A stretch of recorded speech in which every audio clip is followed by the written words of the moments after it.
Good morning everyone. আজি অকণমান মামি টামিৰ ওপৰত ফ'কাছ কৰি কিছুমান কথা পাতিম আৰু লগতে মই কেইটামান মুভমেণ্টটো দেখাবলৈ কাৰণে চেষ্টা কৰিম। তো প্ৰথমতে হৈছে মামি টামি, মানে আমাৰ বাচ্চা জন্ম দিয়াৰ পাছত সেইটো আপোনাৰ চি ছেকশ্যন ডেলিভাৰীয়ে হওক বা নৰ্মেল ডেলিভাৰীয়ে হওক, আমাৰ এই পেটৰ এই পৰ্চনটো তল পেট এৰিয়াটো বা এই আমাৰ পেলভিক এৰিয়াটো এবডমেন এৰিয়াটো আমাৰ কি হয় চেগিং হৈ থাকে বা বহুত বেছি ওলমি থকা যেন বাঢ়ি থকা যেন লাগে।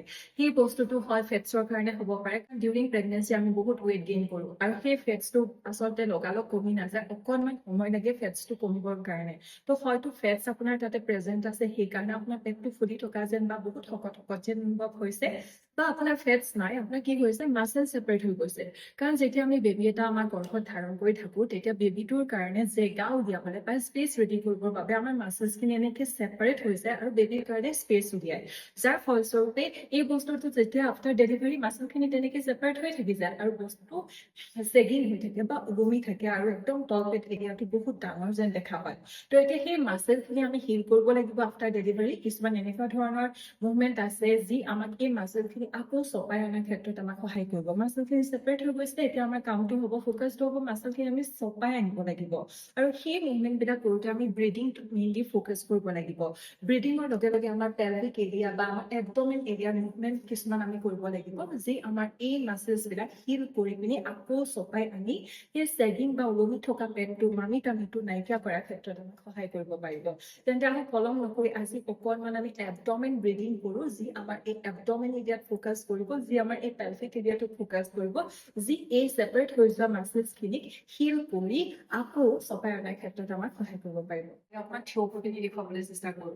প্ৰত্যেকবাৰ ইনহেল কৰোঁতে আমাৰ পেলভিক এৰিয়াটো ওলাই যোৱা যেন আমাৰ অনুভৱ হ'ব আৰু প্ৰত্যেকবাৰ এক্সেল কৰোঁতে পেটটো আমাৰ স্কুইজ কৰি পিনে আমি সোমোৱাই দিম।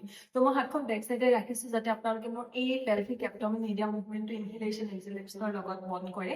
ইনহেল কৰোঁতে পেটটো ওলাই যোৱা যেন লাগিব, এক্সেল কৰোঁতে পেটটো সোমাই যোৱা যেন লাগিব। তো নিশ্চয় ধৰিব পাৰিছে, ইনহেল কৰোঁতে পেটটো ওলাই যোৱা যেন লাগিব, পেলভিক এৰিয়া এবডমেন এৰিয়াটো ওলাই যোৱা যেন লাগিব, আৰু এক্সেল কৰোঁতে পেলভিক এৰিয়া এবডমেন এৰিয়াটো একদম স্কুইজ কৰি আমি ভিতৰলৈ সোমোৱাই দিবলৈ চেষ্টা কৰিম। এই মুভমেণ্টটো পেটত, এই মুভমেণ্টটো বা এবডমেন এৰিয়াত বা কোৰ এৰিয়াটোত এই মুভমেণ্টটো লৈ আৰু কিছুমান আমি আহিব লগা এপিছ'ডত মুভমেণ্ট কৰিম। এতিয়া আপোনালোকে মোৰ পেটৰ মুভমেণ্টটো লক্ষ্য কৰিব। যেতিয়া মই ইনহেল কৰিছোঁ পেটটো অকণমান ওলাই গৈছে, পিঠিখন অকণমান ফ্ল'ৰ পৰা উঠি যোৱা যেন লাগিব। যেতিয়া এক্সেল কৰিছোঁ পেটটো স্কুইজ ইন কৰি এবডমেন এৰিয়াটো সোমাই গৈছে আৰু পিঠিখন বা মোৰ কঁকালটো ফ্ল'ৰত লাগি যাব। তো এই মুভমেণ্টটো কৰিবলৈ চেষ্টা কৰিছোঁ। আচলতে বহুতে ভাবে যে আফটাৰ প্ৰেগনেঞ্চি মোৰ সেই ফেটছখিনি থাকিয়ে গ'ল আৰু, কিন্তু সেয়া ফেটছ নহয়, আপোনাৰ মাছল ছেপাৰেশ্যনো হ'ব পাৰে, যাক কোৱা হয় ডায়েষ্টেচিছ ৰেক্টাই। তো এনেকৈ কৰিবলৈ আৰম্ভ কৰক। মই আৰু ধুনীয়া ধৰণে এপিছ'ড লৈ আনিম। কমেণ্ট কৰি জনাব কেনেকুৱা পালে।